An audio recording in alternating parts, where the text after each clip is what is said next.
I'm ready.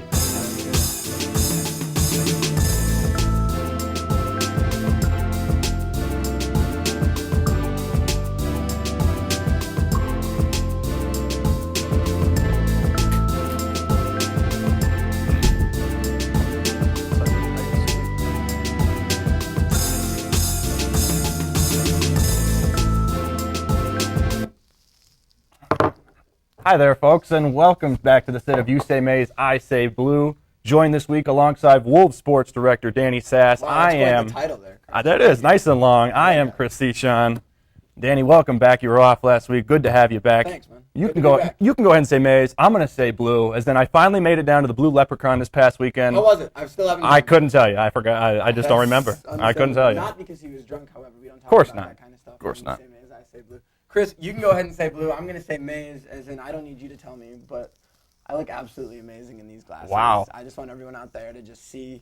Look at the face. Look at the ratings go up as you put those up, huh? The glasses look good. Amazing. I'll do it for my female fans. Enough fashion, put Danny. the glasses away for the This rest is of a the sports show, huh? Let's get down to business. Let's do it. We're going to start with our first topic. That is Michigan football. 2 weeks ago, we saw a humongous win against Wisconsin, a comeback, some heroics, really kind of reignited the spark that is Michigan football. Right. And that's followed up by just a devastating loss to Illinois. Horrible That performance. wasn't even close and really got out of hand pretty quickly in the second half. What happened? I tell you what, Danny, they came out, they played soft, they played slow, and they played probably like they practiced all week. You know, they probably came off that big Wisconsin comeback in practice saying, oh, you know, hey, we're back. We're Michigan. You know, we got our stuff back. You know, this is just going to carry us through the rest of the season. No, that's not how this works. This is the Big Ten, Danny. You have to bring it every single week. You have to bring the wood. You have to bring the hammer, and you have to hit them. This is a physical conference, and Illinois just brought it to Michigan, especially Juice Williams running all over that defense like it was a junior varsity. I mean, there was really no answer for Juice Williams. You know, you look at this Michigan defense, and when you break down the 2008 Michigan team, especially a few weeks ago, we were saying, you know, oh, the offense is going to struggle, but the defense is going to be, you know, a real strong point of this team. We were looking at a lot of low-scoring games. We figured, yeah, you know, if the defense can get it done and the offense can get a few points on the board, they should be okay. Well, the offense was able, 20 points, fine. Not a bad first quarter, 14 points. Stephen Threet looked great. The defense was just absolutely terrible. I mean, I feel there were some 3rd and 2s there, Chris, where every single person in the stadium was expecting a QB draw up the middle. Yep. And apparently Michigan's defense wasn't. I mean, Juice ran all over them. Aurelius Ben, 6 catches for 122 yards.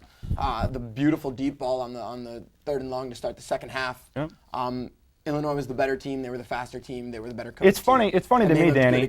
It's funny to me when you see the football players out around campus or, you know, amongst themselves, how big and bad and tough they seem to think they are. They think, you know, they're just some hard guys. Oh, we're future professional players. You know, it didn't show that. And the coach said it in the press conference, Rodriguez. He says, toughness was the problem. They played soft. This is Michigan. You're going to play soft at Michigan? Are you kidding me? And it was obvious on the kickoffs. Watch Martavius Odoms catch the ball. They try and set the wedge, and you got little girls running up there, you know, not even trying to hit a guy. They're trying to tiptoe around the block. Just to end the segment on Go out there and hit somebody. On a bright spot here, Odoms had a pretty good game, 7 catches, 129 yards. They lost the game. Odoms had a good game. Threet looked okay. Those are 2 offensive players who are going to need to produce as the season gets better.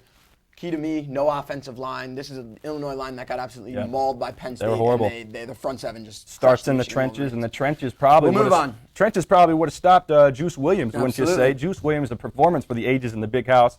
Probably it was actually the best performance in the history of the Big House since 1927. And Chris, it's weird because I sat through the whole game, and as I was watching it, I didn't even realize that he was putting up the numbers he was putting up. I mean, let's take a look at these stats. 310 yards passing, and his completion percentage wasn't that high, but when you have the bomb right there, as you're looking right now down the sideline, and, you know, you have his big rush. Yeah, that was beautiful. Let's just leave him wide open. Huh? You know, the coverage wasn't even terrible on that pass, too. You know, the ball was just placed so perfect. Ball on a rope there. Look, safety's a bit late. Oh, that wasn't the one I'm talking about. I'm talking about all the other passes where they just leave him wide open. You could have put 5 guys there, and it wouldn't have become close. 121 yards on the ground, 310 in the air. For those of you playing at home, that's 421 yards, if I think my math 431. No, 431. Come on. Got you on that math there, Dan. Thank you. That's humongous.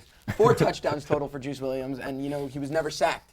Yeah, no pressure on him at all. Defensive line that's putting no pressure on him, and you have a quarterback. And you got a secondary. Throw wild, and a secondary that looks like Swiss cheese. That is just inept. That's you got all these. You got all these seniors, disaster. Seniors and upperclassmen in the secondary. Stevie Brown, Morgan Trent. Who else is there? Charles Stewart. All these veteran guys, and they still can't guard anybody. Chris, I'm going to ask a question. So many holes. Chris, I'm going to ask a question that we talked about for the 4 years that we've been here. Michigan has never been able to stop the running quarterback. Why? I mean, we have a new defense. You know, you and I are looking at a new defensive coordinator this year.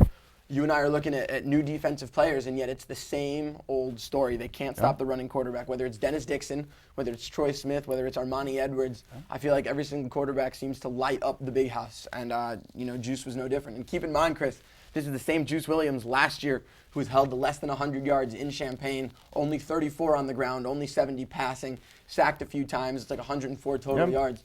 That defense is what made him look so good. It's only at the big house. Yeah, I mean, but he looked like a Heisman contender here at the big house. He just looked amazing, the best quarterback possibly in the country. It's a big problem when Juice Williams is only getting hit in the mouth in the fourth quarter. You saw there for a moment, it looked like he was going to be injured a little bit. He did come back in the game. That's a big problem when you're only hitting him in the mouth, bloodying his lips in the fourth quarter. Are you kidding me? First play of the game, you need to smack him in the face. I don't care if you get a 15-yard penalty. Set the tone for the game. Instead, you get run over, and you lose. He was never on the field.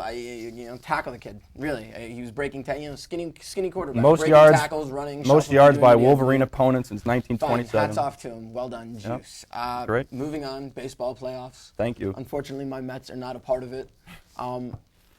Neither are your Cubbies, all you Cub fans out there. You're from Orlando. Is that anywhere close to Tampa Bay Rays? Yeah, you know, I got a lot of folks down there really rooting for the Rays. Apparently, they're, you know, and look at them. They did play great against the Sox. I have a hunch that they might just beat the Red Sox. Rays, Sox, Phils, Dodgers. Those are your 4 teams left. But Chris, the real disappointment, obviously, the Chicago Cubs. What went wrong for Chicago? This was a team that had the best record in the National League.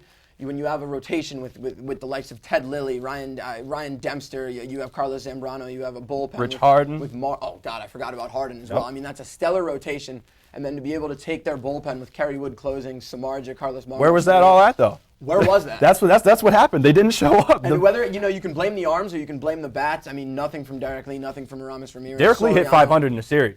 It was more Soriano who hit 071. Soto, also Ramirez only hit a $182. The pitching has to be Mark DeRosa was the only player who really looked like he had any offensive competency in the whole series. The pitching has to be it. You're relying on Mark DeRosa, you're not going to get it done. Danny, they had the first 2 games at Wrigley Field. They have to be excited. They had the second best record in the whole game during the season. Ryan Dempster comes out, blows it. Yeah, they lose 7-2. Looked like the Ryan Dempster that got demoted from his closing role. Yeah, and then the second game, Zambrano got absolutely shelled. They lose 10-3. So I mean, where is the pitching at? And then you truly feel bad for the Cubs because I mean, you hear about this curse. They haven't won in 100 years. That's so much weight on their shoulders. But come on, you're professional athletes. You have to forget about that. At the end of the day, you're paid to win the games regardless. Go out there and do what you've been doing all season long. Forget about the distractions. One bright spot is that they have good young players. They have guys like Giovanni Soto behind the plate. They still have some good arms. But they're going home. If they can re-sign Harden, though, this is a team, it's not like this is a one-and-done year for them. So well, Pinella's going to have to figure out how to motivate them. Maybe it won't be 100 more years. I feel bad for the Cub fans, believe me. I don't. I think it's funny, actually. I kind of do, too, but I felt like I'd be nice because we have a lot of Chicago.